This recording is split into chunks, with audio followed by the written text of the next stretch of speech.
प्रशांत कोरटकरला 14 दिवसांची न्यायालयीन कोठडी आता सुनावण्यात आली आहे। या क्षणाची मोठी बातमी आपण बघतोय। प्रशांत कोरटकर याला आता न्यायालयीन कोठडी सुनावण्यात आली असल्याचं एकंदरीत आपल्याला बघायला मिळतंय। कोरटकर याला 14 दिवसांची तब्बल 14 दिवसांची न्यायालयीन कोठडी सुनावण्यात आलेली आहे। एकंदरीत आपण जर बघितलं तर प्रशांत कोरटकर यांना छत्रपती शिवाजी महाराज यांच्या संदर्भात अपशब्द वापरलेले होते। याशिवाय इंद्रजित सावंत यांना देखील त्यानं यावेळेस धमकी दिलेली होती, फोन केलेला होता, अपशब्द वापरले होते आणि आता प्रशांत कोरटकरचे वकील आजच जामिनासाठी देखील अर्ज करणार असल्याचं कळतंय।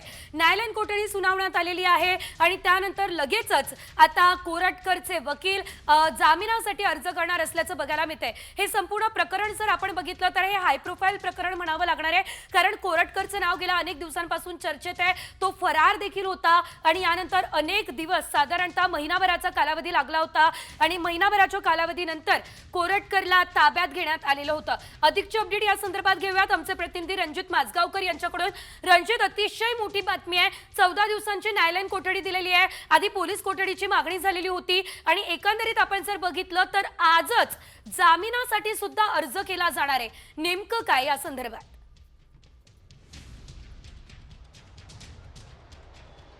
प्रशांत कोरटकर यांच्या संदर्भात जो तपास आहे तो तपास करण्यासाठी पोलिसांना पुरेसा वेळ पाहिजे होता।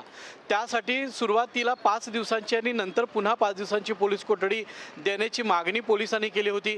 मात्र सुरुवातीला प्रशांत कोरटकर याला साधारण 3 दिवसांची पोलीस कोठडी देण्यात आली होती। त्यानंतर पुन्हा न्यायालयाने 2 दिवसांची पोलीस कोठडी त्यांना दिलेली आहे। या संदर्भात चंद्रपूर असेल, नागपूर असेल, तेलंगणा असेल या परिसरामध्ये जाऊन पोलिसांना तपास करायचा आहे, पुरेसा वेळ पाहिजे। मात्र तो न मिळाल्याने पोलिसांनी वारंवार ही मागणी केली आहे। मात्र आज सुट्टीचं कोर्ट आहे। आता 2 वेळा प्रशांत कोरटकरवर हल्ला करण्याचा प्रयत्न करण्यात आला होता, त्यामुळे त्यांना आता VC द्वारे कोर्टामध्ये हजर करण्यात आलेलं आहे। ती सुनावणी आता पूर्ण झालेली आहे आणि त्याचे जे वकील आहेत त्यांनी असा युक्तिवाद केलेला आहे की आता यापुढे PC देण्याऐवजी न्यायालयीन कोठडीची त्यांनी मागणी केली होती, ती आता मागणी मान्य झालेली आहे आणि प्रशांत कोरटकरला आता न्यायालयीन कोठडीत पाठवलं जाणार आहे। निश्चितच धन्यवाद रणजित, दिलेल्या सर्व सविस्तर अपडेटसाठी। 14 दिवसांची न्यायालयीन कोठडी जी आहे ती आता सुनावण्यात आलेली आहे। कोरटकरला 14 दिवसांची कोठडी दिल्यानंतर आता आजच खरं तर त्याचे वकील जे आहेत ते जामिनासाठी सुद्धा अर्ज करणार असल्याचं बघायला मिळतंय।